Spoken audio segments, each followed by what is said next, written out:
Chapter 10. A Comparison of Handwritings.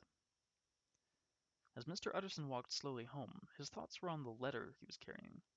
Since Poole had not taken it in, it must have been delivered at the laboratory door. It was even possible that Hyde had written the letter in the doctor's office, since he had a key. What troubled Utterson the most was how reliable was the letter. So he decided to talk to a person whose opinions he trusted. Mr. Guest, his chief clerk and longtime employee. After ordering the fire built up in his study, Mr. Utterson descended to his cellar and selected a bottle of wine of a particularly good year. Then he invited Mr. Guest in for a chat and filled 2 glasses. Mr. Guest was not only intelligent, but he was also interested in odd pastimes like the analysis of handwriting. Mr. Utterson had decided to show him Hyde's letter in the hope that some comment by Mr. Guest on the handwriting would help him to determine a course of action. Utterson's clerk had known Dr. Jekyll for years, and no doubt had heard about Hyde's freedom of the house. Utterson kept no secrets from Mr. Guest, largely because the clerk never gossiped about any information that came his way through business dealings or just through his own acute observation. Though Mr. Guest was some years younger than his employer, he was as quiet and dry as Utterson, and also appreciative of fine wine. Now the 2 men sat in silence for several minutes, sipping from their crystal glasses. Mr. Guest rolled the wine on his tongue before swallowing. He smiled. "Ah, Mr. Utterson, sir, I have tasted many fine vintages from your cellar, but this one, I believe, surpasses them all." "Yes, I think I would agree, Mr. Guest." Utterson let out a few moments to pass in which to savor the wine before he said, "This business about Sir Danvers is sad. Quite sad for us as well as for Parliament."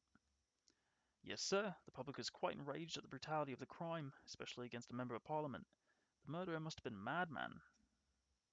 Mr. Utterson leaned forward and spoke in an even lower voice than usual. "I should like to have your views on that after you have looked over this document. 'Tis a letter in the murderer's own handwriting, and I am undecided as to what to do about it." "Indeed, sir, a document in the murderer's own handwriting. How very interesting."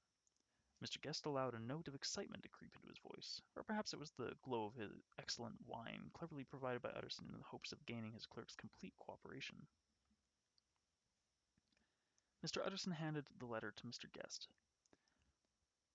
"This document is, of course, completely confidential." Mr. Guest immediately put down his wine and studied the letter with intensity. "I would say this man is not mad. Still, he writes with a very odd hand." Just then a servant entered with a note. Mr. Utterson read it and dropped it on the table, where it caught Mr. Guest's eye.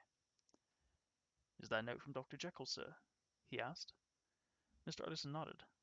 "I thought I recognized the handwriting," continued Mr. Guest. "Is it a private communication, Mr. Utterson?" "No, just an invitation to dinner. Why, do you want to see it?"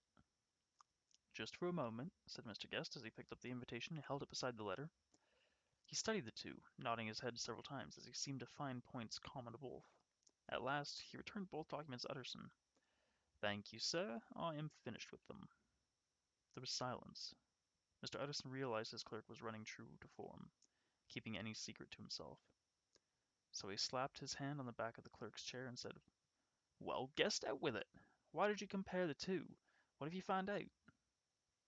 Mr. Guest replied dutifully, "Well, sir, there's a very interesting resemblance. In many points the 2 handwritings are exactly the same, except the letters slope differently." "Identical except for the slant of the letters?" cried Utterson in amazement. "Yes, sir," said Guest, picking up his glass again. But Mr. Utterson had lost his taste for the wine. "This is, I repeat, a confidential matter, Guest," he said quietly. His clerk nodded. "I understand, sir." Then he rose to return to his office. As soon as Utterson had heard Guest's views on the handwriting in the 2 documents, his mind was made up. And the moment the door closed behind Guest, Utterson locked the so-called Hyde letter away in his safe, never to take it out and look at it again. As he slammed the safe door, he decided, "The world must not know that Henry Jekyll, my client and dear friend, has forged a letter for a vicious murderer in order to throw the police off his trial."